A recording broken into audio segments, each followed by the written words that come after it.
학생, 일로 와봐. 이거 가져가. 네, 감사합니다.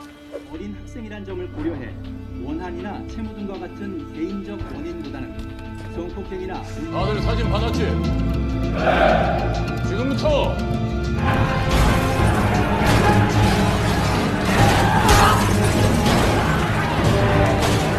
Bagaimana kabarnya kalian beban negara? Semoga baik-baik saja ya dan sehat selalu. Oke, untuk kalian yang suka nonton film psikopat dan selalu gregetan nontonnya karena psikopatnya yang susah ditangkap, ini film yang pas untuk melihat seorang psikopat yang apes karena telah berurusan dengan bos gangster yang membuatnya harus diburu. Film yang berjudul The Gangster, The Cop, The Devil ini rilis pada tahun 2019 yang diperankan oleh Ma Dong-seok sebagai bos gangsternya. Oke, sebelum lanjut siapkan dulu kopi udutnya biar mantap.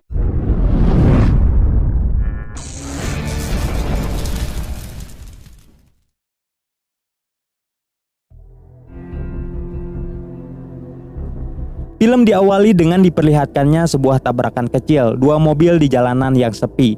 Lalu mereka berdua keluar untuk menyelesaikan masalahnya itu.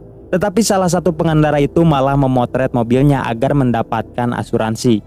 Ketika ia lengah, orang yang menabraknya itu langsung menikamnya dari belakang dan membunuhnya di dalam mobil dengan sadis.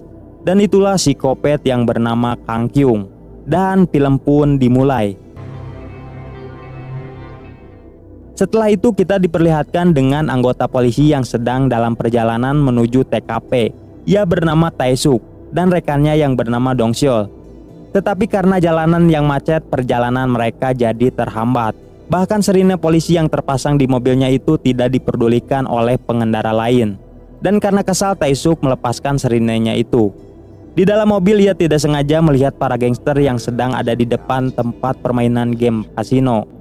Ia lalu menghampiri mereka dan masuk ke dalam tempat itu. Dan di sana ia membuat kekacauan karena para gangster lain yang menghalanginya untuk masuk ke dalam. Di tempat lain kita diperlihatkan dengan bos gangster yang sedang berlatih. Ia bernama Dong-seok, ketua gangster kelas kakap yang menguasai semua wilayah di kota itu. Tidak lama kemudian datang orang kepercayaannya yang bernama Oh Seong yang memberitahu bahwa Tae-suk sedang membuat kekacauan lagi di tempat bisnisnya. Mendengar hal itu, ia lalu menghentikan latihannya yang ternyata samsak tinjunya itu ada orang di dalamnya. Sebelum pergi, Dong-seok menghubungi Hobong, yaitu komandan kepolisian, untuk menghentikan Tae-suk yang sedang membuat kekacauan.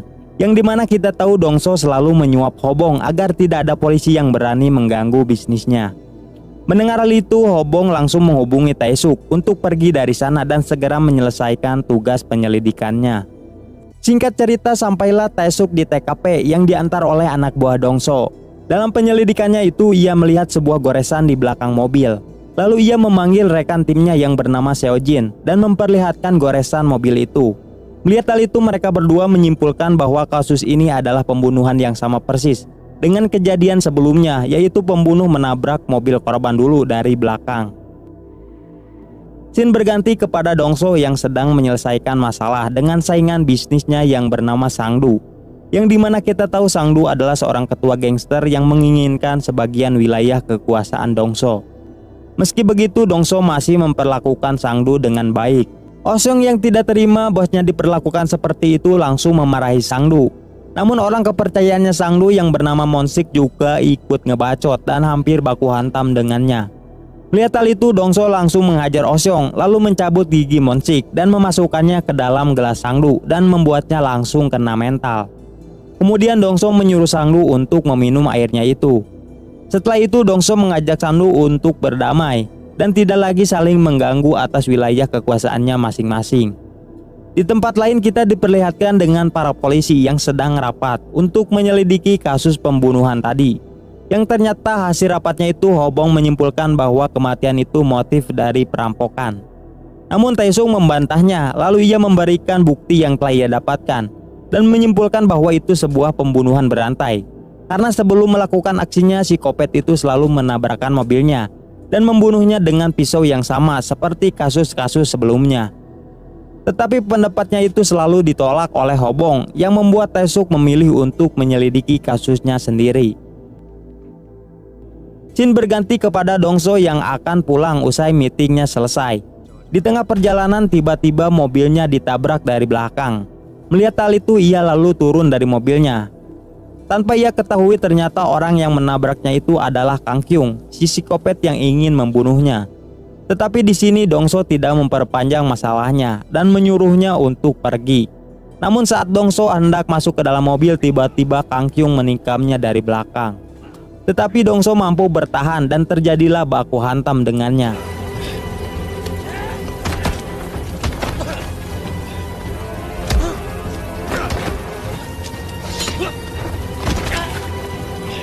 Terlihat Dongso yang terkena beberapa tusukan, namun ia masih bisa bertahan dan menusuk Kang Kyung di dadanya. Hingga akhirnya Kang Kyung berhasil kabur dan langsung menabrak Dongso hingga pingsan. Dan karena kejadian itu Dongso harus dilarikan ke rumah sakit. Namun untungnya ia berhasil selamat setelah dioperasi selama 2 jam. Bersamaan dengan itu semua anak buah Dongso menyerang markas geng Sangdu, karena mereka mencurigai Sangdu adalah otak dari penusukan bosnya itu.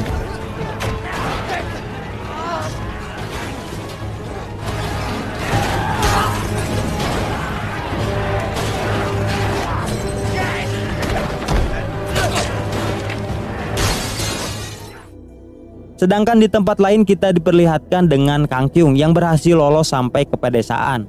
Di dalam mobilnya itu ia menjahit luka tusukannya sendiri dengan hektar.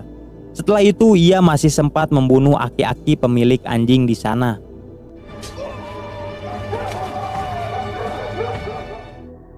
Keesokan harinya Dongso yang telah sadar lalu memanggil Osyong tangan kanannya.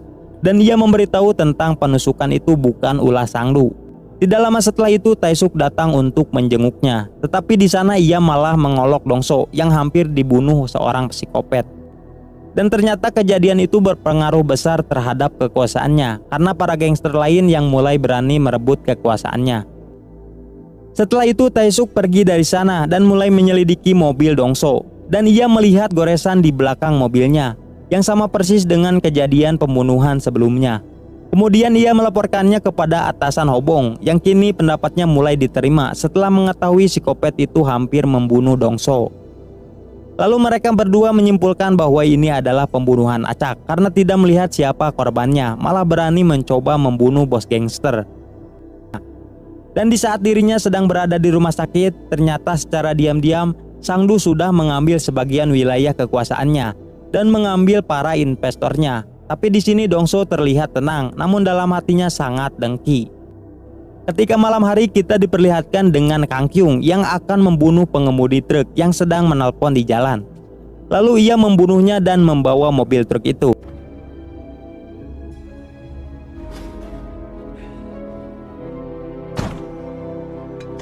Di dalam truk itu ternyata masih ada temannya yang baru bangun dari tidur. Dan tanpa banyak bacot Kang Kyung langsung membunuhnya hingga pisaunya terjatuh ke jalan. Scene berganti kepada Dongso yang menyewa pelukis sketsa wajah. Setelah sketsa itu selesai, ia mulai menggerakkan semua anak buahnya untuk mencari orang yang menikamnya itu.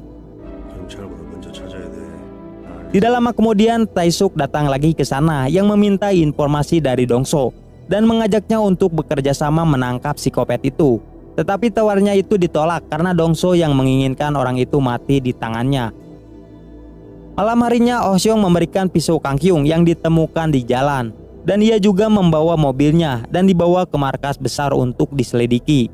Mendengar hal itu, Dongso menghubungi Taesuk untuk bertemu di markasnya.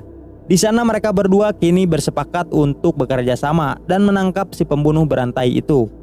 Ia juga akan mengirimkan anak buahnya untuk membantu penyelidikannya agar bisa lebih mudah. Kini Taesuk juga mendapatkan titik terang wajah Kang Kyung setelah diberi sketsa wajah.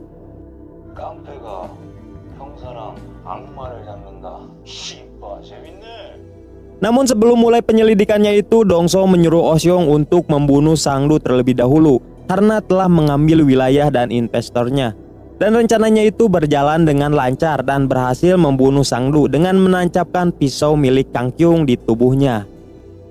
Keesokan harinya kita diperlihatkan dengan Taesuk yang datang dan langsung menghajar Dongso.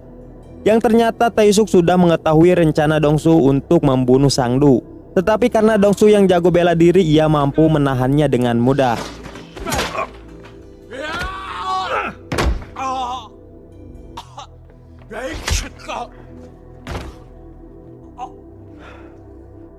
Setelah itu Dongsu pun mengaku bahwa dia yang telah membunuh Sangdu. Mendengar hal itu, Taesuk akan menangkap Dongsu jika nanti berhasil menangkap Kang Kyung. Dan kematian Sangdu itu membuat gempar seluruh kota karena kepolisian yang tidak bisa memecahkan kasus itu. Kini para intel turun tangan dan mengambil alih penyelidikan kasus pembunuhan itu.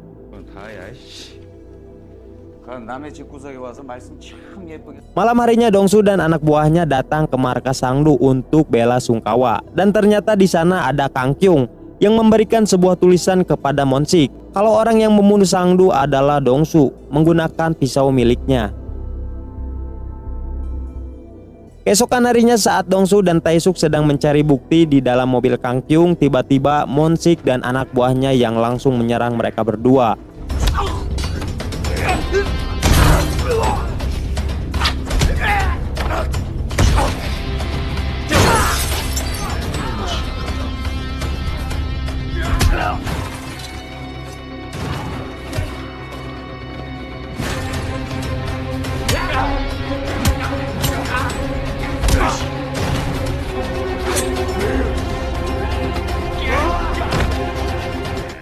Hingga akhirnya mereka berdua berhasil mengalahkan mereka dan membunuh Monsik dan dikubur di sana oleh Dongsu.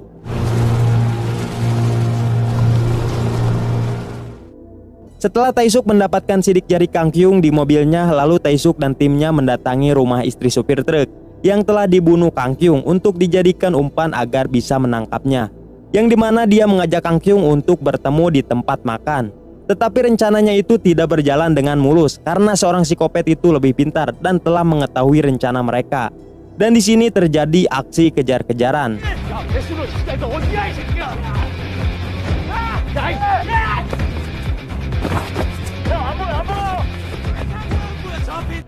Namun akhirnya Kang Kyung berhasil lolos dari kejaran mereka. Tapi setelah kejadian itu Taesuk mendapatkan titik terang lagi dan mendapatkan foto Kang Kyung di kosannya. Setelah ia mencari sidik jari di botol minuman yang ia pesan di tempat makan tadi. Dan disinilah awal para polisi dan gangster mulai mengetahui identitas Kang Kyung. Di markas besar, Dongsu mengumpulkan semua anak buahnya untuk mencari Kang Kyung hingga ke pelosok di kota itu.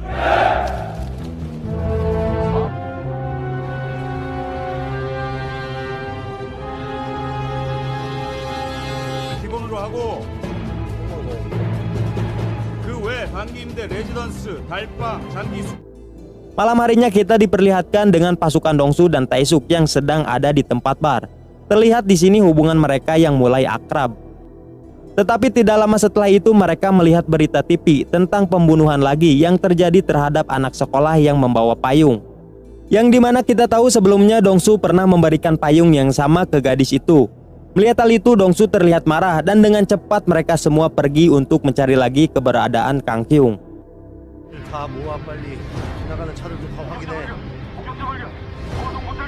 Yang dimana pencarian kali ini Oh Hyung berhasil menemukan tempat penginapan Kang Kyung. Tapi saat masuk ke sana mereka tidak menemukannya karena telah pergi. Mengetahui hal itu mereka berencana untuk menunggu dan mengepung Kang Kyung.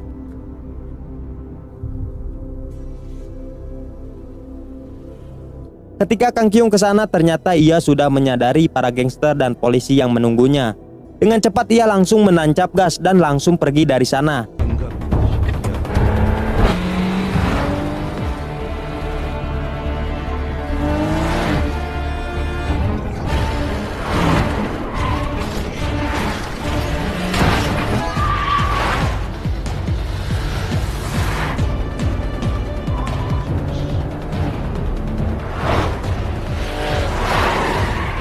Hingga akhirnya mobil mereka tabrakan dan Kang Kyung yang berhasil kabur lagi. Lalu mereka bertiga mengejar Kang Kyung dengan berpencar.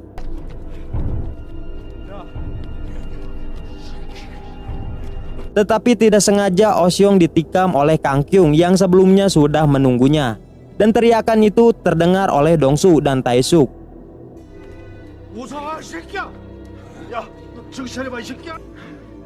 Dengan cepat Dongsu mengejar lagi Kang Kyung yang berlari masuk ke dalam klub malam. Di sana ia mengecek semua ruangan hingga akhirnya Dongsu berhasil menemukannya di sebuah kamar karaoke. dan Kang Kyung yang sedang menyandra perempuan di toilet.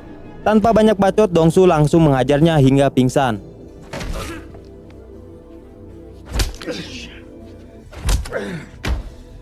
Setelah itu ia menyeretnya ke sebuah gudang untuk disiksa. 재밌네.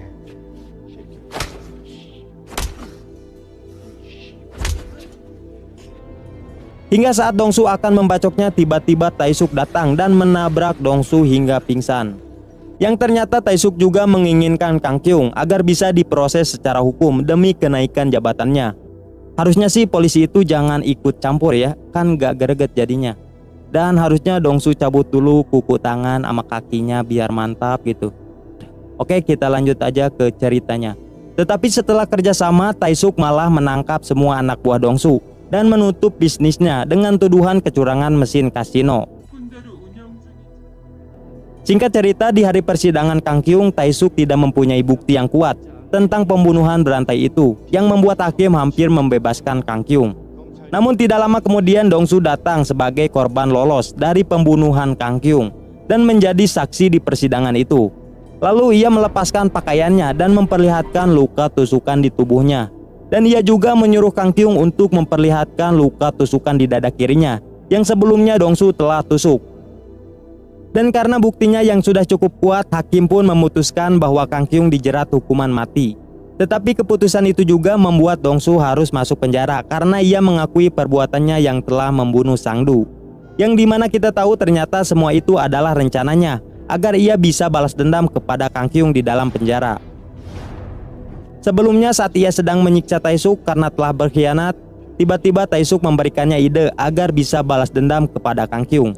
Dengan syarat ia harus jadi saksi di persidangan dan Dongsu juga harus mengakui kalau dia yang telah membunuh Sangdu. Sedangkan Dongsu meminta kepada Taesuk agar ia ditempatkan di sel yang sama dengan Kang Kyung. Sebelum film berakhir, kita diperlihatkan dengan Dongsu yang tersenyum karena rencana balas dendamnya berjalan dengan mulus. Sedangkan Kang Kyung yang terlihat ketakutan, dan aku pun merasa puas. Tapi sayangnya tidak diperlihatkan eksekusinya. Film pun selesai.